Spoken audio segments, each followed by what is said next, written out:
भागलपुर में 50 एकड़ जमीन पर विकसित 128 करोड़ की लागत से बने आधुनिक सुविधाओं से लैस 1000 स्टूडेंट के पढ़ने और रहने वाले ट्रिपल आईटी भवन का ऑनलाइन उद्घाटन मंगलवार को प्रधानमंत्री नरेंद्र मोदी जम्मू कश्मीर से करेंगे। गौरतलब हो कि एक साथ प्रधानमंत्री नरेंद्र मोदी 30 संस्थाओं का उद्घाटन करेंगे।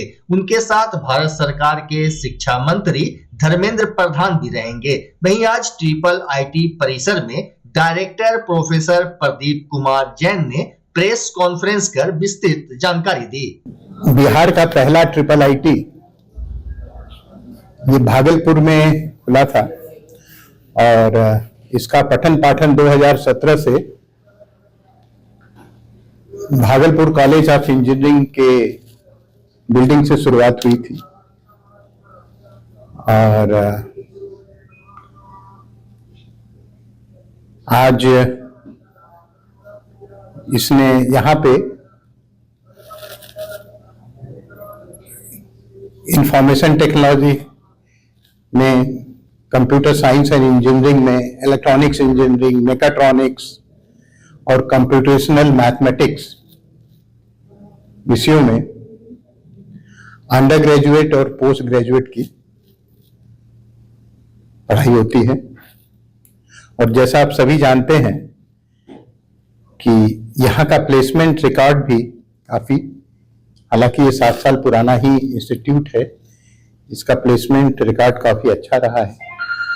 आज के दिन संस्थान में करीब 1000 स्टूडेंट हैं और इसके परमानेंट कैंपस के लिए बिहार सरकार ने 50 एकड़ जमीन उपलब्ध कराई थी और इस 50 एकड़ जमीन में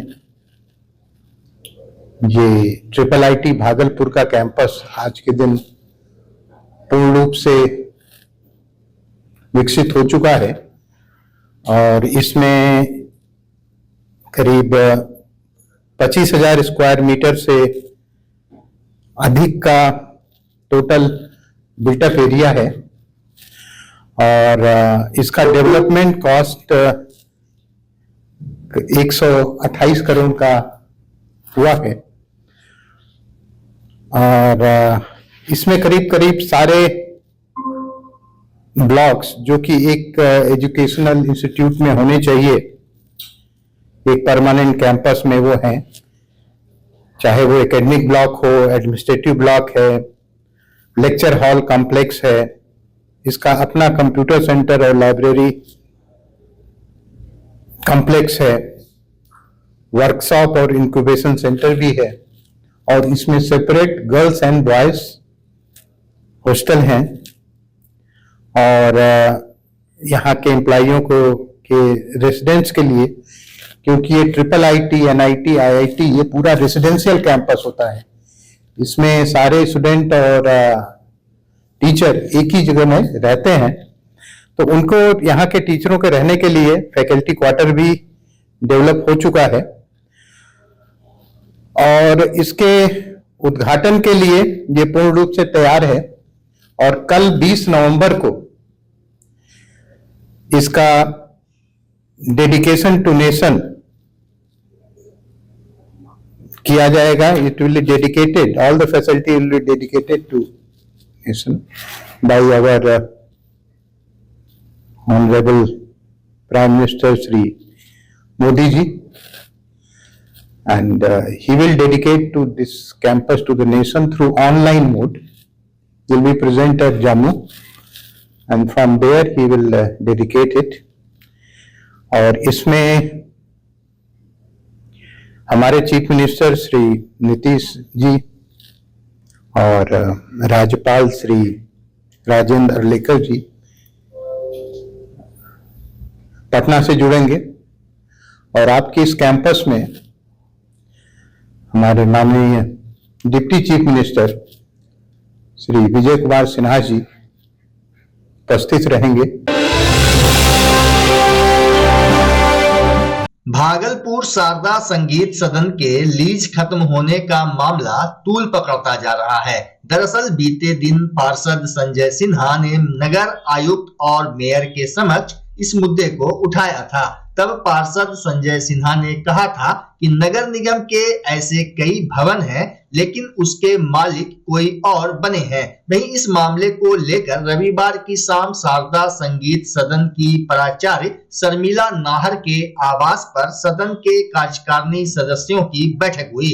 बैठक में उपस्थित सदस्यों ने शारदा संगीत सदन में चल रहे संगीत शिक्षा का कार्य, आगामी सांस्कृतिक कार्यक्रमों पर विचार विमर्श और भवन के जीर्णोद्धार पर चर्चा की। वहीं बैठक में शारदा संगीत सदन के कार्यकारिणी सदस्य एवं राष्ट्रीय मानवाधिकार एवं आरटीआई जागरूकता संगठन भारत के प्रदेश अध्यक्ष संजीत कुमार सिंह ने हाल के दिनों में नगर निगम की बैठक में पार्षद द्वारा ये कहे जाने पर आपत्ति जताई कि शारदा संगीत सदन का लीज समाप्त हो गया है। उन्होंने बताया कि ऐसा कहना बिल्कुल गलत है और इस तरह की बयानबाजी से शारदा संगीत सदन जैसे उच्च स्तरीय संस्था की मर्यादा का हनन होता है। मामला यह है कि सर, कुछ माननीय पार्षदों के द्वारा हाल फिलहाल में जो बयान प्रिंट मीडिया के अखबारों में आया है, उससे शारदा संगीत सदन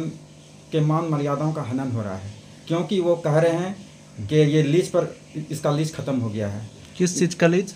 शारदा संगीत सदन के लीज का पेपर आज तक ना निगम देखा और पार्षद लोग बोल रहे हैं क्या जो लीज खत्म हो गया है। ये तो गलत बात है। इस तरह की बयान नहीं करना चाहिए बिना तथ्यों के। कौन ऐसा बयान, किनका बयान आ रहा है समाचार पत्र में? समाचार पत्रों में हम किसी का नाम ना लेना चाहते हैं, लेकिन माननीय पार्षद लोगों का इसमें बयान है। वो तो पेपर के क्या लीज समाप्त हो चुकी है? बिल्कुल नहीं सर, सारी पेपर हम लोगों के पास है। क्या कहना चाहेंगे आप? हम कहना चाहेंगे कि इस तरह का मनगढ़ंत बयान ना दें और ना तो फिर बिना तथ्य का, हाँ, बिना तथ्य का इस तरह का मनगढ़ंत बयान किसी को अच्छा नहीं लगता है। और समाज में इस तरह के मान मर्यादाओं के साथ जो हमारा संस्था है, जो बड़े बड़े पदाधिकारी, बड़े बड़े संस्था के हमारे बिरजू महाराज, हमारे बिस्मिल्लाह खां साहब, बहुत सारे ऐसे देश विदेश के, यानी शारदा संगीत सदन का इतिहास बहुत पुराना है और इससे बहुत जुड़े हुए लोग हैं और अपना व्यवसाय में भी लीन है। कि शारदा संगीत सदन 1955 से ये स्थापित हुआ है जी, और शहर के जितने प्रबुद्ध गण्य लोग थे वो लोग इस संस्था का स्थापना किए। 1965-66 में ये नगर निगम से शारदा संगीत सदन को 10 कट्ठा जमीन लीज पर दिया गया 99 वर्ष के लिए जी।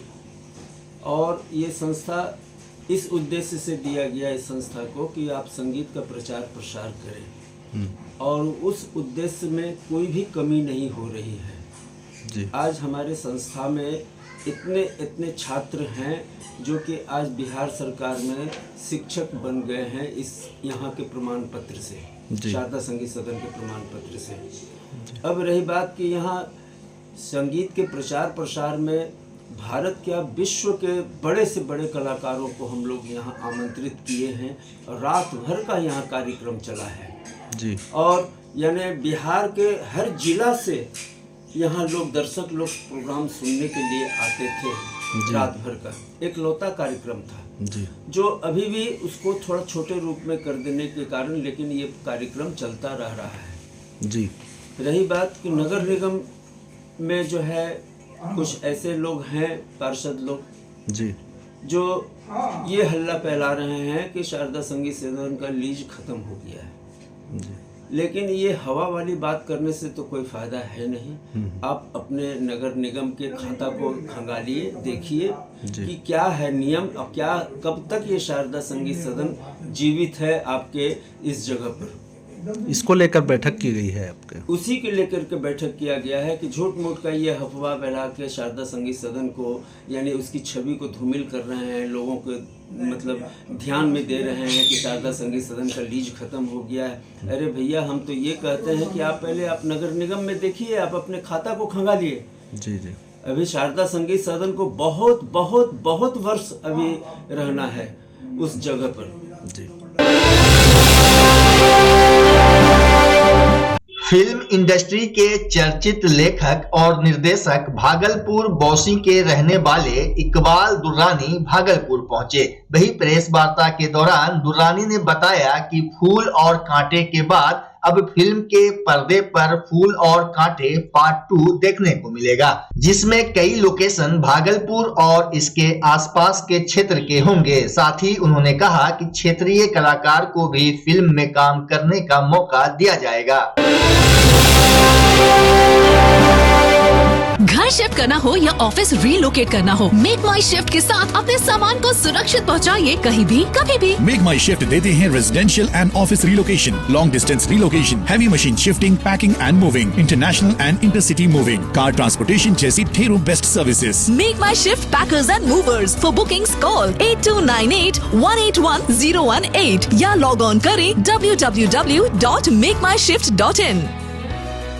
रिंकू एलईडी बल्ब, एक बार लाओ और चलाते ही जाओ। हमारे एलईडी बल्ब्स है क्वालिटी में नंबर 1 और एनर्जी एफिशिएंट, जो रखे एनवायरनमेंट और आपके बिजली के बिल दोनों का ख्याल। रिंकू एलईडी बल्ब के साथ एनर्जी बचाओ और बिल घटाओ। ये है पावर सेविंग लाइट जो चले लंबे समय तक और रखे आपके घर को रोशन। हमारे यहाँ एलईडी लाइट्स मिलते हैं एक व्यापक रेंज में, जो आपकी हर जरूरत को पूरा करेगी। लेकिन यही नहीं, हमारे एलईडी लाइट सिर्फ चमकदार नहीं बल्कि एनवायरनमेंट फ्रेंडली भी है। तो आज ही लाओ रिंकू एलईडी बल्ब और पाओ 1 साल की वारंटी का भरोसा। रिंकू एलईडी बल्ब्स, नई जनरेशन के स्मार्ट बल्ब्स। आज ही संपर्क करें 8651063786 या मेल करें rinku.led.bulb@gmail.com। हमारा पता असाननपुर, भागलपुर, बिहार 812002।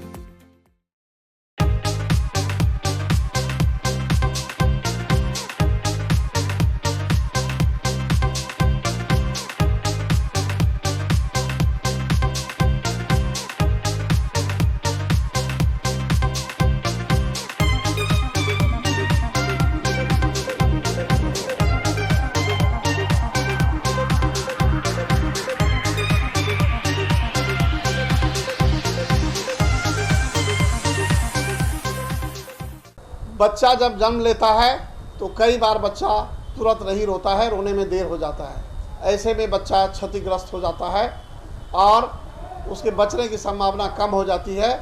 और यदि बचा तो भविष्य में उसमें विकलांगता की समस्या आती है, जिसे सीपी कहते हैं, जिसका कोई माकूल इलाज नहीं है और ज़िंदगी भर बच्चा विकलांगता से जूझ सकता है। ऐसे में पूरे संसार में कूलिंग थेरेपी का सहारा लिया जाता है। जन्म से ठीक 6 घंटा के अंदर यदि उसको कूलिंग थेरेपी दिया जाए तो उससे उसका सीपी की समस्या कम होती है और बचने की भी संभावना बढ़ती है। पहली बार बिहार झारखंड में आपके शहर के स्नेह नवजात शिशु बाल सेवा केंद्र में यह मशीन उपलब्ध है। कभी भी ऐसी बात हो कि बच्चा रोने में विलम्ब हो गया तो आप स्नेह नवजात शिशु बाल सेवा केंद्र में जरूर संपर्क करें।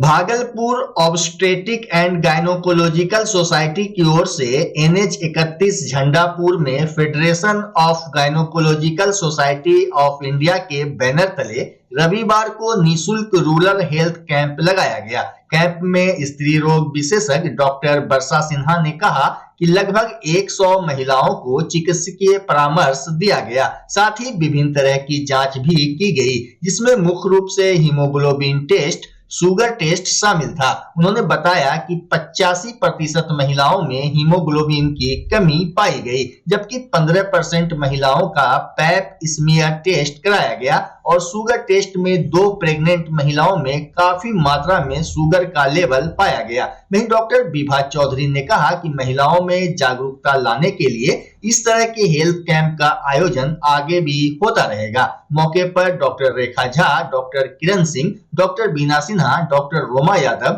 Doctor Anju Turiyar, professor Mrityunjay Chaudhary, doctor Varun Thakur, doctor Ubaid Ali समेत कई लोग मौजूद थे। हम खुद से अपने स्तनों की जांच कर सकते हैं, तो क्यों नहीं करेंगे? हम लोग हैं बताने के लिए। कैसे स्तन की जांच खुद से करिए। अगर आपको जरा भी शक होती है या कोई तरह का प्रॉब्लम लगता है, हम लोग हैं बताने के लिए, आप डॉक्टरों की सलाह ले सकते हैं और हम लोग बताएंगे कि अब क्या करना है, किस टेस्ट से पता चलेगा और उसके बाद की उपाय क्या है। तो हम लोग पहले ही इस चीज से बच सकते हैं। और है प्रसव पूर्व देखभाल। अगर एक स्त्री प्रेग्नेंट होती है या बच्चा गर्भ धारण करती है तो क्या क्या चीजें हैं जो करनी चाहिए, क्या क्या चीजें हैं जो नहीं करनी चाहिए। तो कई लोगों को भ्रांति रहती है कि बहुत चीजों के बारे में जानकारी नहीं रहती है, कंफ्यूजन, अरे उसने वैसा बोल दिया, अरे वो बगल वाली ने ऐसा बोल दिया। नहीं, हम लोग हैं बताएंगे आपको क्या सही है, क्या क्या करना चाहिए, पहले 3 माह में क्या करना चाहिए, आगे के 3 माह में और लास्ट 3 माह पे क्या क्या चीजों पे आपको ध्यान देना है। भागलपुर जगदीशपुर प्रखंड अंतर्गत चांदपुर पंचायत के उप मुखिया पद को लेकर खींचतान जारी है। पंचायत के वार्ड सदस्य में 12 सदस्य एक तरफ हैं, जबकि दूसरी ओर उप मुखिया के समर्थन में भी सदस्य हैं। वहीं बैठक की अध्यक्षता चांदपुर पंचायत के पंचायत सचिव राम लखन वेद ने किया। मुखिया अर्चना कुमारी ने कहा कि 12 सदस्य उप मुखिया के खिलाफ हैं और एक उनके समर्थन में है। आज था अविश्वास प्रस्ताव के लिए बैठा था। किसके अविश्वास प्रस्ताव में? उप मुखिया राजकुमार जी के अविश्वास प्रस्ताव में क्या बैठक में क्या निर्णय लिया गया? बैठक यही निर्णय लिया गया कि राजकुमार के पक्ष में कितना है वार्ड सदस्य और उसके पक्ष में कितना नहीं है। तो कितना है? क्योंकि उसके पक्ष में एक है और उसके पक्ष में जो नहीं है, विश्वास मत के पक्ष में कितना है? उसमें 12 है। 12 है। हाँ। और विश्वास में 12 है और विश्वास में 1 है। और विश्वास प्रस्ताव में मत में 12 रहने की वोट पड़े और विश्वास में और विश्वास में 1 है, 1 मत पड़े। 1 मत। अगला बैठक कब रखा जाएगा? अब तो क्लियर हो गया, अब तो वीडियो साहब आदेश देगा उसके अनुसार हो गया। तो आपका फिल्म होगा ना? अध्यक्ष हटाओ ने तो मेरा ही अध्यक्षता रहेगा। इसका देखिए आप दीजिए ना। हाँ, तो वीडियो साहब आदेश उसका देगा, उसके बाद ही होगा। अब मेरे प्रति अविश्वास प्रस्ताव का बैठक था, लेकिन मैं अभी इस बैठक से संतुष्ट नहीं हूँ, इसलिए कि चिट्ठी 2 बार दिया गया है। विश्वास के पक्ष में अविश्वास के लिए चिट्ठी 2 बार दिया गया है, जिसका मैं जिला पंचायती राज पदाधिकारी को आवेदन दिया हूं और ये बैठक मेरे तरफ से मान्य नहीं होगा, इसलिए कि पहले 10 तारीख को बैठक था और ये फिर 19 तारीख को बैठक। ये किसी वार्ड सदस्य का ये साजिश नहीं है, ये तो चांदपुर पंचायत के मुखिया का साजिश है कि उप मुखिया को हटाना है ताकि मैं मनमानी ढंग से अपना कार्य कर सकें। अविश्वास प्रस्ताव के पक्ष में कितना वोट पड़ा है? और विश्वास प्रस्ताव के पक्ष में 1 पड़ा है, विश्वास में 12 को पड़ा है। विश्वास में 12 जी, लेकिन यहाँ तो विश्वास में 12 कर दिया है और विश्वास में 1 किया हुआ है। विश्वास के पक्ष में कितना पड़ा है? आपके पक्ष में कितना? हम तो यही जानते, मेरे पक्ष में सब है और मैं इस बैठक से संतुष्ट भी नहीं हूँ। 2 बार चिट्ठी दिया गया है, सिग्नेचर मोहर का कुछ वैल्यू है कि नहीं? मुखिया और पंचायत सचिव का एक बार 10 तारीख को बैठक रखा था, फिर ये 19 तारीख को बैठक है। ये सब क्या है, खेल बना के रखा है बैठक का। मतलब आप बैठक से संतुष्ट नहीं है? बैठक से हम संतुष्ट कैसे होंगे? अभी मेरा बात जिला पंचायती राज पदाधिकारी तक गया है, मैं वहाँ आवेदन में वहाँ दिया हूँ। बैठक का जो आप उपस्थित हुए, नोटिस गया था क्या? इसका नोटिस तो बेवजह टाइम पे आ गया है ना। नोटिस गया था आपके? नोटिस तो आया है, नोटिस आया है, लेकिन इससे पहले 10 तारीख का बैठक का नोटिस दिया था। ठीक है, वो कैंसिल हो गया। वो कैंसिल अपने मन से, कैंसिल का हमको चिट्ठी नहीं दिया है।